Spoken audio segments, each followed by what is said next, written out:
Meus queridos corretores Wesley Mendes, aí retomando um pouquinho dos vídeos, trazendo informações para você que pensa aí que está pleiteando o seu imóvel. Wesley, adquirir imóvel é um negócio muito complicado, né? Será que é mesmo? Talvez. Nesse videozinho de hoje a gente vai trabalhar um pouquinho aqui sobre o que é o financiamento, né? Então, vamos tentar entender um pouquinho rapidamente a sua finalidade, para quem ele é destinado e também o que fazer para poder obter o financiamento, né? Porque muita gente coloca ele como um vilão, né? O pessoal costuma dizer que o financiamento é uma coisa que você vai pagar a vida toda. Será que é? Será que você não tem a possibilidade de quitar o seu contrato de maneira antecipada com consciência e sabedoria? Então vamos pensar nisso. Primeiro ponto, está aqui anotadinho sobre o financiamento. O que é o financiamento? O financiamento nada mais é do que uma modalidade de empréstimo, né, que o banco oferece para valores agregados maiores.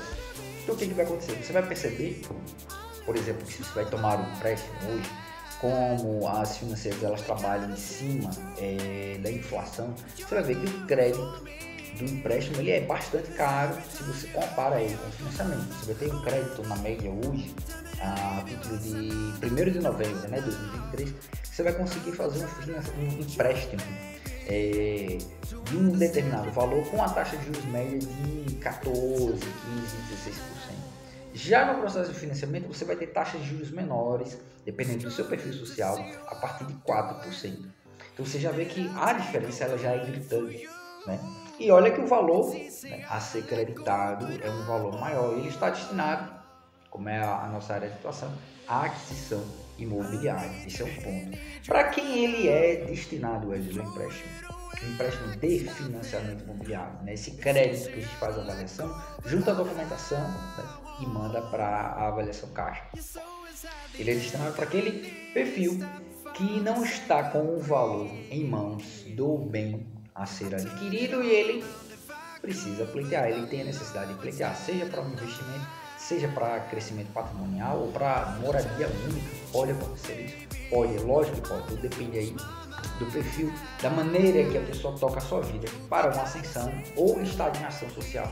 Então a gente deve pensar no seguinte: Wesley, eu estou pleiteando aí um imóvel do valor de 200 mil, então eu tenho que ter ciência que aquele crédito a ser disponibilizado, ele pode virar entre 80% e 90%, dependendo da modalidade. E junto desse crédito, claro que se o seu perfil enquadra dentro do programa Minha Casa Minha Vida, que é o programa vigente, você poderá ainda ter como pleitear o subsídio do governo. Então, para aquele imóvel de 18 mil, de 200 mil, você vai ter ali um crédito de até 80%, mais o subsídio, né, proporcional à sua renda. Isso daí é uma outra regra que a gente volta a falar no outro momento. Então, a gente já sabe o quê? Que o financiamento nada mais é do que o empréstimo que o banco cede, né, uma concessão para aquisição de um bem, e ele é destinado para aqueles que precisam de um valor para poder estar obtendo aquele bem. Por fim, como obter?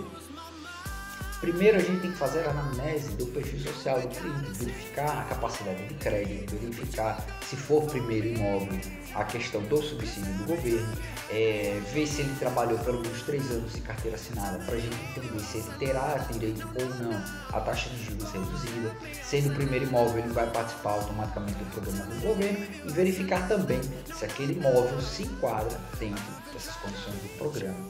Então, para poder obter, é necessário que o cliente ele comprove residência, ele comprove o valor dos seus rendimentos, ver se a data dele de nascimento comporta o prazo máximo de financiamento. E aí já fica aqui uma dica finalzinha, que é, quanto maior o prazo, mais interessante vai ficar, que você vai ter um valor reduzido, né? Verdade, de parcela. É aquela continha que eu sempre falo para os clientes. Imagina o seguinte, campeão, você está adquirindo um imóvel, fazendo uma compra aí de R$1.000, por exemplo, e vamos supor que o prazo máximo de parcelamento seja 10 vezes. Você vai ter uma compra parcelada em 10 mensais de R$100. Mas se por acaso você só conseguir parcelar para 2, você vai ter 2 parcelas de R$500. Então é basicamente isso que acontece. Quanto maior o prazo, mais interessante para o cliente, porque ele vai ter parcelas reduzidas e conseguiremos traçar uma estratégia para ele fazer uma amortização mais interessante, podendo quitar seu imóvel até num prazo de 5 a 8 anos tranquilamente. Gostou da dica? Dá aquela curtida, compartilha com a galera e estamos juntos. Consultoria é assim, a gente é sua e vamos alcançar o seu sucesso. Um abraço.